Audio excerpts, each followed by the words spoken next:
Hi, my name's Pharaoh, and welcome to another tip for the day video. Now this tip is prompted by a question over on Beeblebum's Discord server by Three Armed Queso, who was asking about Gothic archers.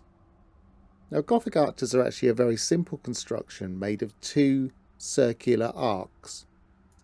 In the medieval period they used a knotted rope, which was slightly longer than the opening of the arch. The only tricky part, maybe, is knowing exactly where to position the centre of each of those arcs. So let's take a look. Here we have a gap which is exactly 1 floor wide. To give it that monumental look, I've used a half wall for depth. I'm going to use my light floor technique to position the wire, and the key here is that a Gothic archer's radius is 1 1/4 of the width between the two walls. So in this case our centre point will be exactly in the middle of a small floor on each side of the opening. Next I positioned a small floor and glitched to a wire to create our radius.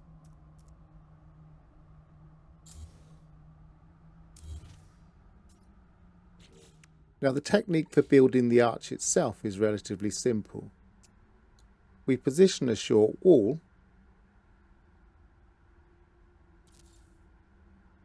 place another one on top but glitch to a wire and pull it back to our centre point, and then using that wire we glitch another short wall.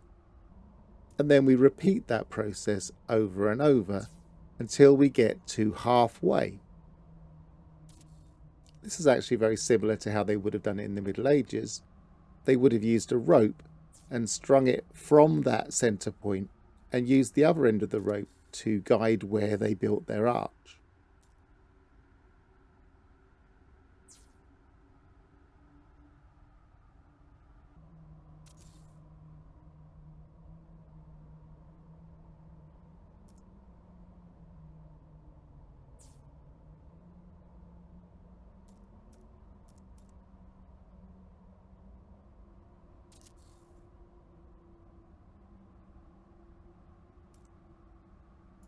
At some point you will want to have a better angle so you can see when you've reached halfway.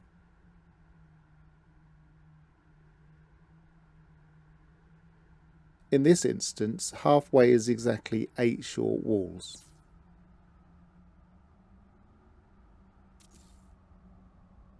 Because the stone parts have quite large decoration to them, I found it easier to edge the arches with wood. The technique I used was to snap a short timber wall and then position another timber wall on top of that before snapping onto the next one and building one on that, etc. When you get to the top it becomes quite tricky, so another technique I was using was to position a glitch point such that we don't have to snap the parts. I extended the short wall and positioned a light floor.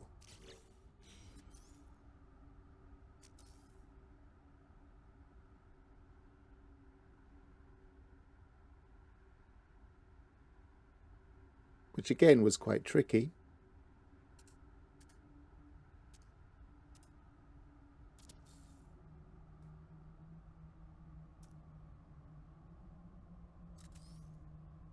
And then created a level wire which allowed me to position the glitch point in the position instead of snapping.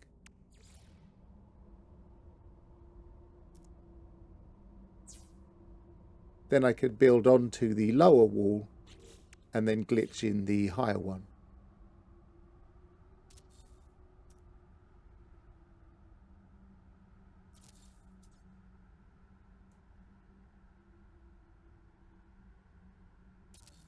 This is the end result. There are some slight variations you can use. For instance, in this arch, I started with a short wall that was pointed straight up. And on the existing arch you saw earlier, I started a short wall lower such that the first short wall was already forming the arch. So there you go, Gothic arches, one of the oldest tricks in the book. I've been Pharaoh, stay tuned for further tips for the day, and goodbye.